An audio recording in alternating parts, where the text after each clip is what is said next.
मेरा नाम डॉक्टर उमैर है और आज हम जिस बारे में बात करने वाले हैं या हम जिस बीमारी के बारे में बात करने वाले हैं वो बीमारी कहलाती है डीवीटी, जिसका फुल फॉर्म होता है डीप वीनस थ्रोम्बोसिस।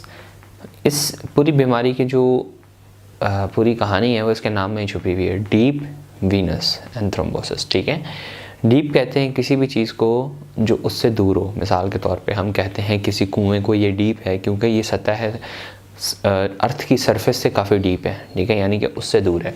इसी तरह जब हम डीप का वर्ड यूज़ करते हैं डीवीटी के अंदर, तो उसका मतलब ये होता है कि वो रगें, वो खून की रगें जो कि दिल से दूर हैं, इसलिए वो डीप कहलाती हैं। इनसे अमूमन जो मुराद होती है वो पाँव की रगों की होती है क्योंकि वो दिल से काफ़ी फासले पर मौजूद होती हैं। और वीनस आपको पता है खून की रग, वो जो खून लेकर दिल की तरफ वापस आती है उसे वेनस कहते हैं। और थ्रोम्बोसिस कहते हैं खून के जम जाने को, यानी कि पाँव के अंदर जो नसें हैं उनके अंदर जब खून जम जाता है तो इसे हम डीप वेनस थ्रोम्बोसिस कहते हैं, या सादा ज़ुबान में डीवीटी।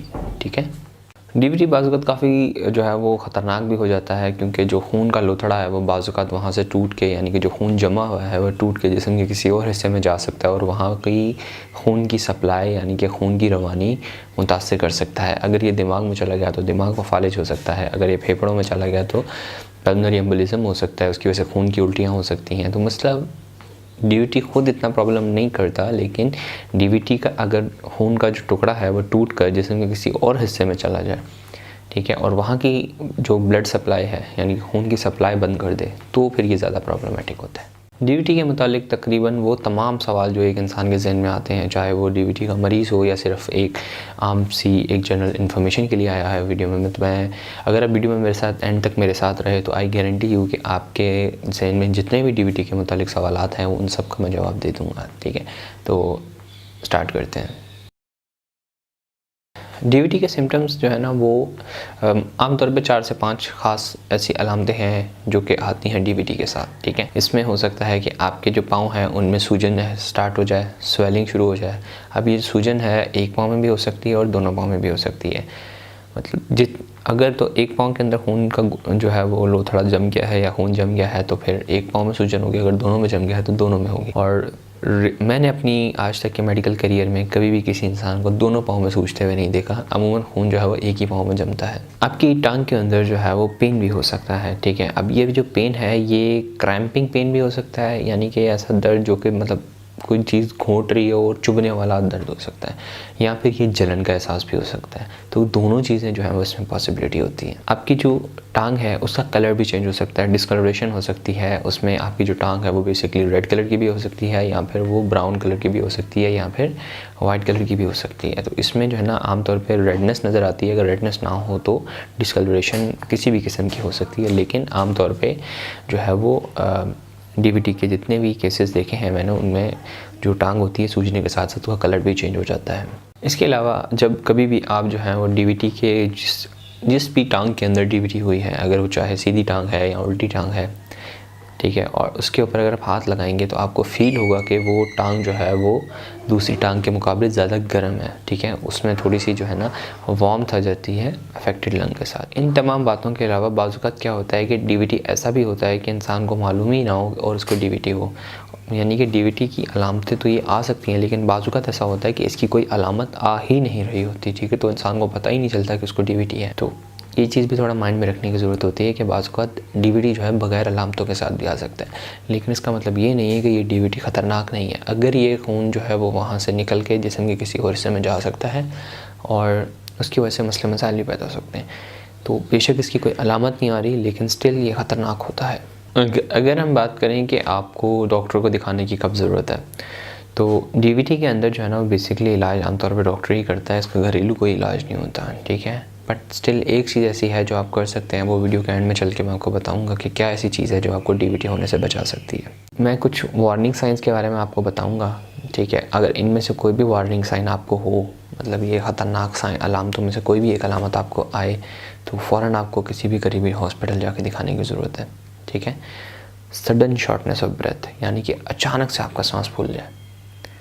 अब ये सांस ऐसा होगा कि आपको महसूस हो रहा होगा कि आप सांस लेने की कोशिश कर रहे हैं, लेकिन इसके बावजूद आपकी सांस जो है ना वो आप फिर भी जो है ना वो कि कहते हैं ना ऑक्सीजन की कमी आपके जिस्म में रहेगी, आपका सांस जो है ना वो लेने के बावजूद आपको ऐसा लगेगा कि मैं सांस नहीं ले पा रहा। दूसरा, चेस्ट पेन। अगर सडनली आपके सीने के अंदर दर्द शुरू हो जाए और वो दर्द सांस लेने से या खांसी करने से बढ़ जाए फ़ौरन, अगर आपको जो है ना वो चक्कर आए, डिजीनेस होना स्टार्ट हो जाए, या फिर आप जो है वो फेंट पड़ना शुरू हो जाए, अचानक से आपको चक्कर आ जाए, आपकी आंखों के सामने अंधेरा आ जाए, फ़ौरन डॉक्टर को दिखाने की ज़रूरत है। या फिर आपके जिस्म का कोई हिस्सा काम करना बंद कर दे, ठीक है, फ़ौरन डॉक्टर के पास जाएं। अगर आपकी दिल की धड़कन अचानक से बढ़ गई, फ़ौरन डॉक्टर से रब्ता करें। अगर आपके सांस लेने की जो स्पीड थी वो एकदम से बढ़ गई, आपको ज़्यादा सांस चढ़ रहा है, फ़ौरन यानी कि रैपिड ब्रीथिंग, आपकी जो सांस लेने की स्पीड है वो ज़्यादा बढ़ गई है, ठीक है, फ़ौरन डॉक्टर से रब्ता करें। या फिर अगर आपको खांसी आई है और खांसी के अंदर ब्लड था, फ़ौरन डॉक्टर से रब्ता करें। ये कुछ वार्निंग साइंस हैं, ठीक है, डीवीटी के अंदर।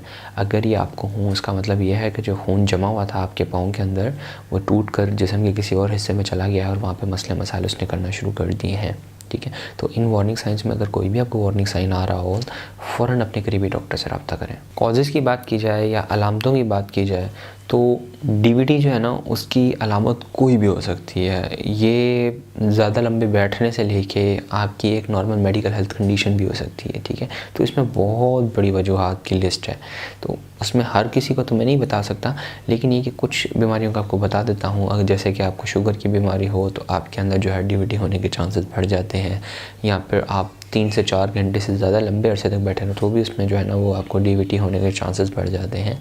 या फिर अगर आपका कभी कोई ऑपरेशन हुआ हो और ऑपरेशन की वजह से आप बेड पर हैं, बिस्तर पर हैं, तो भी आपको डीवीटी होने के चांसेस बढ़ जाते हैं, ठीक है।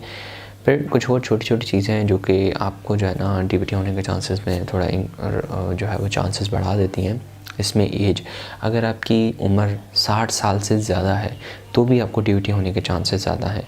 कभी आपको फॉलेज हुआ था जिसकी वजह से आप बिस्तर पर हैं और अपनी टांगें नहीं हिला पा रहे, अगेन जो है ना वो डीवीटी होने के चांसेस में बहुत ज़्यादा इंक्रीज़ हो जाता है।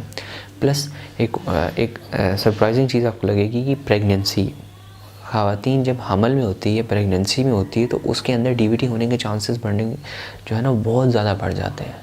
दिस इज़ वेरी समथिंग कि लोगों को इस बारे में आइडिया ही नहीं है। तो इसीलिए कहते हैं जो फीमेल्स होती हैं, जो प्रेग्नेंट होती हैं, एटलीस्ट उनको घर में लाजमी वॉक करनी चाहिए अगर बाहर नहीं भी कर पा रही तो। इसके अलावा वो ख़वातीन जो कि बर्थ कंट्रोल पिल्स लेती हैं, एस्ट्रोजन, प्रोजेस्टेरोन वगैरह, यानी कि बच्चे रोकने के लिए जो टैबलेट्स ली जाती हैं, ओरल कॉन्ट्रासेप्टिव पिल्स, वो भी डीवीटी होने के चांसेस बढ़ा देती हैं।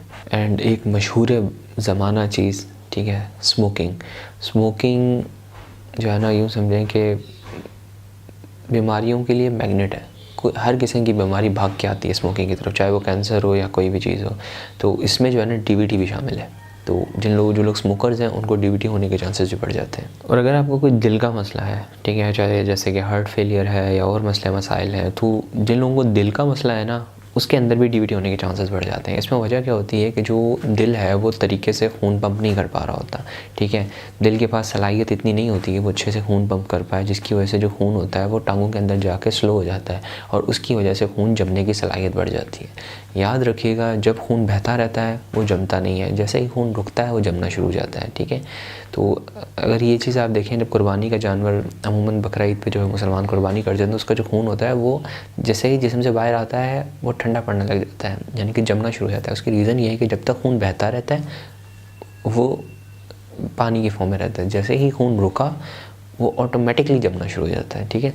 तो अगर दिल में इतनी पावर नहीं है कि वो खून अच्छे से सर्कुलेट करवा सके या अच्छे से पूरे जिस्म में गर्दिश करवा सके, तो उसकी वजह से भी जो है ना डीवीटी होने के चांसेस बढ़ जाते हैं। बाज़ू का डीवीटी बगैर किसी वजह के नज़र आता है, कोई बज़ाहिर वजह नज़र नहीं आ रही थी लेकिन फिर भी मरीज़ को डीवीटी हुआ होता है। तो मैंने आपको पहले ही बताया कि डीवीटी की बहुत बड़ी स्पेक्ट्रम ऑफ लिस्ट है, इसमें कोई भी वजह बन सकती है। अच्छा, कॉम्प्लिकेशंस या फिर क्या क्या मसले मसाइल डीवीटी की वजह से आ सकते हैं, जैसा कि मैंने स्टार्टिंग में वीडियो में आपको थोड़ा सा आइडिया दे दिया था। अगर तो जो डीवीटी है वो उसका जो खून का टुकड़ा है जो जमा हुआ है वो अगर वहाँ से टूट के, पाँव से टूट के जिस्म के मुख्तलिफ हिस्सों में जा सकता है।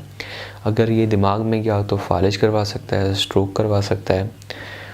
अमूमन लोगों को स्ट्रोक नहीं होता है क्योंकि जो है ना खून को लोथड़े को दिमाग तक पहुँचने के लिए जो है ना वो दिल से होकर गुजरना पड़ता है। तो वो लोग जिनको ESD होती है या VSD होती है, जिनके दिल में सुराख होता है, अमूमन उन लोगों को फालिज का मसला आता है, ठीक है। लेकिन बाकी लोगों को नहीं आता। लेकिन अगर यही खून का टुकड़ा जो है डीप वेनस थ्रोम्बोसिस जिसकी मैं बात कर रहा हूँ, अगर एक बीमारी होती है एंडोकार्डाइटिस, वो भी जो है वो डीवीटी की वजह बन जाती है। उसके अंदर क्या होता है कि जो दिल होता है उसके अंदर इन्फेक्शन हुआ होता है, और दिल के अंदर इन्फेक्शन होने की वजह से क्या होता है कि जो खून है वो दिल के अंदर ही जमना शुरू हो जाता है। फिर एट्रियल फिब्रिलेशन है और बड़े मसले मसाइल, बहुत सी बीमारियां ऐसी हैं जो कि दिल के अंदर ही खून जमा देती हैं। तो उसके अगर दिल के अंदर ही खून जमा हुआ और वो दिल से निकल के दिमाग तक चला जाए तो वो फालिज करवा सकता है। ये आम तौर पर उन लोगों में होता है जिनको कोई दिल का मसला चल रहा हो, ठीक है। लेकिन वो लोग जिनको पाँव के अंदर अमूमन तौर पर जो है वो डीवीटी बनता है, उन लोगों के अंदर जो होता है ना ये फालिज वाला मसला नज़र नहीं आता। इसके अलावा जो है ना एक चीज़ इंपॉर्टेंट है, दैट इज़ पल्मोनरी एम्बोलिज्म। क्योंकि जो खून है वो पाँव से निकल के, जो टुकड़ा है वो पाँव से निकल के दिल से होकर अमूमन जो है ना वो पूरे फेफड़ों से होकर गुजरता है। यानी कि जो भी खून का हिस्सा है, यानी कि जितना भी खून है वो पूरे जिस्म से होने के बाद फेफड़ों से होकर गुजरता है, ठीक है। फेफड़े अल्लाह ताला ने एक लंग्स यानी अल्लाह ताला ने ऐसा सिस्टम बनाया है कि ये किस्म के छन्नी का काम करते हैं। ये डीवीटी को फ़िल्टर कर देते हैं, दिमाग तक पहुंचने से बचाते हैं। तो अगर किसी के दिल में सुराख ना हो या फिर दिल के अंदर खून ना जम रहा हो, तो उन लोगों के अंदर फालिज यानी कि स्ट्रोक, दिमाग के अंदर जो है ना वो ये टुकड़ा जाने के चांसेस बहुत कम होते हैं। उनके अमूमन जो है ना ये डीवीटी जाके फेफड़ों में फंस जाता है, वो एक किस्म का छन्नी का काम करते हैं। तो ये चीज़ कहलाती है पल्मोनरी एम्बोलिज्म। इसके अंदर अमूमन लोगों को जो मसला मसाइल आते हैं वो ये होते हैं कि सांस फूल जाएगी, खून की उल्टी हो सकती है, सांस में सीने में दर्द हो सकता है, सांस लेने से दर्द में इजाफा हो सकता है, ये सारी चीज़ें मिलती हैं। कॉम्प्लिकेशंस में ना एक बड़ी और इन चीज़ इंपॉर्टेंट है, दैट इज़ ट्रीटमेंट। क्योंकि इसका जो ट्रीटमेंट है वो ये होता है कि खून को पिघलाना है, तो उसकी वजह से वो पुराने ज़ख़म, अगर मिसाल के तौर पे किसी को 1 महीने पहले ज़ख़म लगा है और उसको अब डीवीटी हो गया है, तो अब उसको डीवीटी के लिए जब हम दवाई देंगे तो वो जो उसका पुराना ताज़ा ज़ख़म है वो भी ताज़ा हो सकता है। तो ये बहुत बड़ी प्रॉब्लमेटिक चीज़ हो जाती है। तो डीवीटी जो है ना उससे मतलब जिस हद तक बचा जाए तो वही ज़्यादा बेहतर है। इस सादा ज़ुबान में यानी कि जो उसका ट्रीटमेंट है वो खून को पिघलाना है, तो उसकी वजह से भी फालिज हो सकता है। जो इसकी ट्रीटमेंट है, ठीक है, उसकी वजह से भी खून के अंदर जिस्म के मुख्तलिफ हिस्सों में खून निकल सकता है। यानी कि इसका ट्रीटमेंट भी बाजू का जो है ना वो मरीज़ के लिए जानलेवा साबित हो जाता है, ठीक है। तो ये भी एक बड़ी इंपॉर्टेंट चीज़ होती है जो माइंड में रखनी होती है। तो जो भी आपका ट्रीटमेंट करेगा ना डॉक्टर, वो आपसे पहले कुछ सवालात वगैरह पूछेगा डीवीटी के मुताल्लिक कि आपको कोई पिछले दिनों कोई सर में चोट तो नहीं लगी, कहीं से आपको खून तो नहीं बहा, कहीं आपको फालिज का अटैक तो नहीं हुआ, कोई आपका ऑपरेशन तो नहीं हुआ। एक वो मुख्तलिफ किस्म के सवालों की एक लंबी लिस्ट होगी जो आपसे पूछेगा। उसके बाद आपका डीवीटी का इलाज स्टार्ट। प्रिवेंशन यानी कि बचाव कैसे किया जा सकता है डीवीटी का। तो डीवीटी से यानी कि खून के जमने से बचने के लिए ना सबसे अच्छी चीज़ जो होती है कि कभी भी एक जगह पे लंबे अरसे तक नहीं बैठना चाहिए, सही है। इसमें आपको कम से कम 3 घंटे से ऊपर तो कहीं पे भी नहीं बैठना। अगर आप ऑफिस में सिटिंग काम है आपका, 3 घंटे के बाद उठ के एटलीस्ट एक बार वॉक कर लें, आपके जो पाँव है उसके अंदर खून की गर्दिश हो जाएगी, तो प्रॉब्लम ऑटोमेटिकली कम हो जाती है, ठीक है। अगर आप प्लेन में हैं तो भी आप वॉशरूम यूज़ करने चले जाएँ, इस तरह चले जाएँ ताकि कम से कम जो है ना आपकी मूवमेंट लाजमी हो। अगर मूवमेंट नहीं होती तो खून जमने के चांसेस बढ़ जाते हैं। तो दिस इज़ वेरी इंपॉर्टेंट। चाहे आप कहीं पर भी हों, चाहे आप ट्रैफिक जैम में फंस गए हों, चाहे आप लंबे अरसे तक कार में ट्रैवल कर रहे हों, चाहे आप एयरप्लेन में ट्रैवल कर रहे हो, चाहे आप बस में जा रहे हो, चाहे बाइक पे जा रहे हो, कोई भी जगह जहाँ पे आप 3 घंटे से ज़्यादा बैठ रहे हैं, तो आपको 3 घंटे के बाद एटलीस्ट उठ के 2-4 मिनट के लिए वॉक करना लाजमी है। ये आपको डीवीटी के मसले मसाइल से बहुत हद तक बचा लेगा, यानी 80% तक बचा सकता है। दूसरा आपको मैंने बताया कि स्मोकिंग जो है वो एक किस्म का मखनातीस है, वो बीमारियों को खींचता है। तो अगर आपको जो है वो डीवीटी होने के चांसेस हैं, मिसाल के तौर पर आपको शुगर है, ब्लड प्रेशर है या दिल का मसला है, तो आप एटलीस्ट सिगरेट ना पिएं। और अगर नहीं भी है तो भी सिगरेट ना पिएं। सिगरेट जो है ना वो बीमारियों को खींचता है। तो मतलब सबसे पहली चीज़ देखना, सिगरेट बंद कर दें प्लीज़, ठीक है। और जो है ना इसमें ज़्यादा इंपॉर्टेंट चीज़ है कि अपना जो वेट है वो मेंटेन रखें। मोटे लोगों में डीवीटी ज़्यादा देखा गया है, ठीक है। वो लोग जो चर्बी वगैरह ज़्यादा खाते हैं और वॉक वगैरह कम करते हैं, एक्सरसाइज कम होती हैं, तो उनके अंदर डीवीटी होने के चांसेस नेचुरली ज़्यादा होते हैं। तशख़ीस की बात की जाए या डायग्नोसिस की बात की जाए कि डीवीटी को डायग्नोस कैसे किया जाता है। आमतौर पे जो डीवीटी होता है, ठीक है, इसका डायग्नोसिस क्लिनिकल बेस पे किया जाता है, यानी कि डॉक्टर देख के ही मरीज़ से कुछ सवालात वगैरह पूछ के और अलामतें वगैरह देखने के बाद उसका इलाज कर देता है। लेकिन बाज़-औक़ात ये होता है कि इसका इलाज जो है ना मतलब पहचान में नहीं आ रहा होता ये डीवीटी है या नहीं है, तो बाज़ का डॉक्टर को कुछ टेस्ट करवा के इस चीज़ को कंफर्म करवाना पड़ता है। इसमें जो जो टेस्ट आपका डॉक्टर करवा सकता है उसमें सबसे पहला टेस्ट होता है डी डायमर का टेस्ट, ठीक है। डी डायमर का टेस्ट मैंने पूरा कंप्लीट डिटेल में समझाई हुई ये चीज़। अगर आपको कोई भी सवाल है डी डायमर के मुतालिक आपको आसपास कार्ड में मिल जाएगा या नीचे डिस्क्रिप्शन में मिल जाएगा, वरना आप जो है ना वो चैनल पर जाकर डी डायमर सर्च कर सकते हैं, ठीक है। तो अगर डी डायमर भी ना अवेलेबल हो तो फिर आपका डॉक्टर जो है अमूमन डॉपलर अल्ट्रासाउंड करवाता है।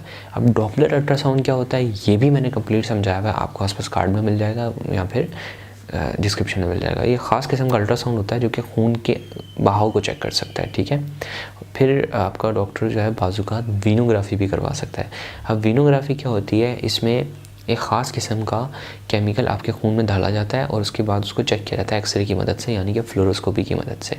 फ्लोरोस्कोपी मैंने समझाई हुई आपको चैनल पे मिल जाएगी। उसमें ख़ास किस्म का केमिकल जो है वो खून में डाल के तो उसकी रगों के अंदर चेक किया जाता है कि रगों में कहाँ कहाँ तक खून का वो केमिकल पहुँच रहा है, तो इसे वीनोग्राफी कहते हैं। बाज़ वक़्त MRI भी करवाया जाता है, MRI से भी काफ़ी हद तक हेल्प मिल जाती है, क्योंकि जो MRI है मैग्नेटिक रेजोनेंस इमेजिंग, ये बेसिकली जो है वो बड़े अच्छे से सॉफ्ट टिश्यू देख सकता है, यानी गोश्त को बड़े अच्छे से देख जा सकता है। तो बाज़ वक़्त जो है ना ये DVT के तशख़ीस में बड़ा हेल्पफुल साबित होता है, लेकिन आमतौर पे ये नहीं करवाया जाता है क्योंकि बहुत एक्सपेंसिव पड़ जाता है। अमूमन तौर पर डॉपलर का इस्तेमाल किया जाता है या फिर डी डायमर का इस्तेमाल किया जाता है। इलाज की बात की जाए या ट्रीटमेंट की बात की जाए तो इसमें 3 चीज़ें मेजर प्रिंसिपल होते हैं इलाज के। पहला तो ये कि जो खून जम गया है इसे इस लोथड़े को या इस खून के टुकड़े को बढ़ने से रोका जाए, यानी कि ये ज़्यादा बड़ा ना हो। दूसरा ये कि ये जो बन तो चुका है इसको यहाँ से टूट के जिस्म के दूसरे हिस्से तक ना पहुँचने दिया। तीसरा ये होता है कि इसको आहिस्ता आहिस्ता कम किया जाए। ये 3 प्रिंसिपल होते हैं इसके इलाज के। अब इन 3 चीज़ों को अचीव करने के लिए या इन तीनों चीज़ों को करने के लिए जो है ना मुख्तलिफ़ किस्म की मोडालिटीज़ या तरीके जो है वो आपका डॉक्टर इस्तेमाल कर सकता है, ठीक है। वो ब्लड थिनर्स दे सकता है, यानी कि ऐसी दवाइयाँ दे सकता है जो कि खून को पतला करती हों। इसमें एस्पिरिन से लेके मुख्तलिफ़ किस्म की चीज़ें आती हैं, वारफरिन है, हेपरिन है, मुख्तलिफ़ चीज़ें अवेलेबल होती हैं, ठीक है। और इनमें ख़तरनाक ये बात होती है कि जिन लोगों को पहले चोट लगी हो या ऑपरेशन हुआ हो तो उन लोगों को देते वक्त जो है ना बड़ा सोच समझ के देना पड़ता है, ठीक है।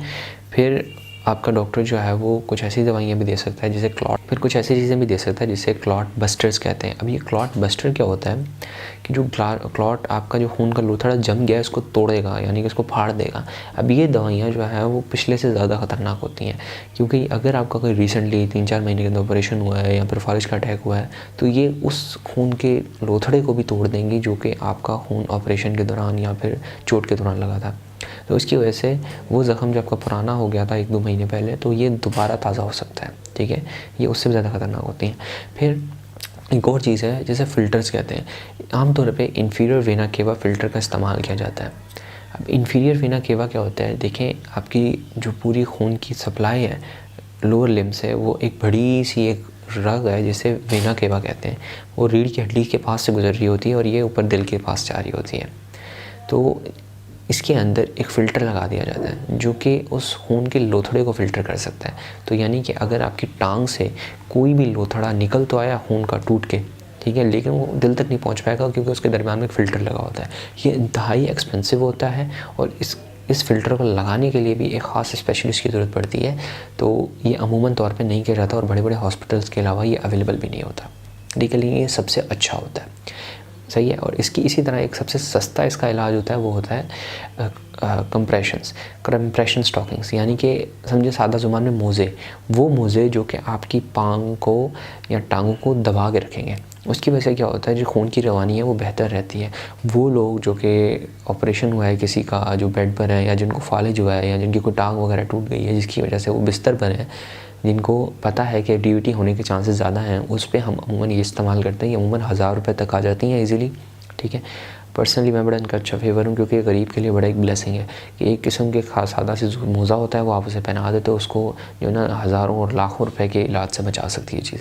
तो कंप्रेशन स्टॉकिंग्स जो है ना वो मोज़े की तरह होती हैं, ये भी जो है मरीज़ को पहनाई जा सकती हैं। अच्छा, इसमें एक चीज़ बड़ी इंपॉर्टेंट है, जब भी आप DVT का इलाज करवाएं तो अपने डॉक्टर से एक चीज़ का लाज़मी पूछें, क्योंकि बहुत सी जो है ना DVT के इलाज में दवाइयाँ ऐसी इस्तेमाल की जाती हैं जो कि इसके इलाज के मतलब खाने के साथ एसोसिएटेड होती है। मिसाल के तौर पे अगर आपका डॉक्टर जो है वारफरिन का इस्तेमाल कर रहा है, ये ख़ास किस्म का केमिकल होता है जो कि खून को जमने से मतलब जमने में हेल्प करता है, तो वारफरिन उसके अगेंस्ट काम करता है, तो उससे खून को जमने से बचाता है।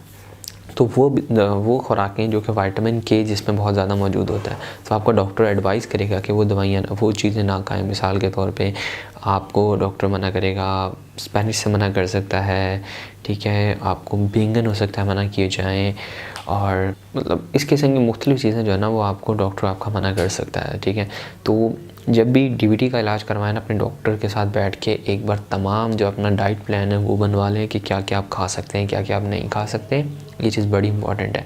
प्लस आपको वॉकिंग और ये सारी चीज़ों से लाजमी एडवाइस करनी है। जितने भी सवाल आते हैं अपने डॉक्टर से लाजमी आपने पूछने, ठीक है। ख़ास तौर पे डाइट के रिलेटेड जो आप खाते हैं, क्या क्या चीज़ें आप खाते हैं, उसमें एक चीज़ तो याद रखें, तली हुई चीज़ें तो आपने खानी नहीं है ना। तली हुई चीज़ें तो भूल जाएँ कि आपने डीवीटी के अंदर खानी है।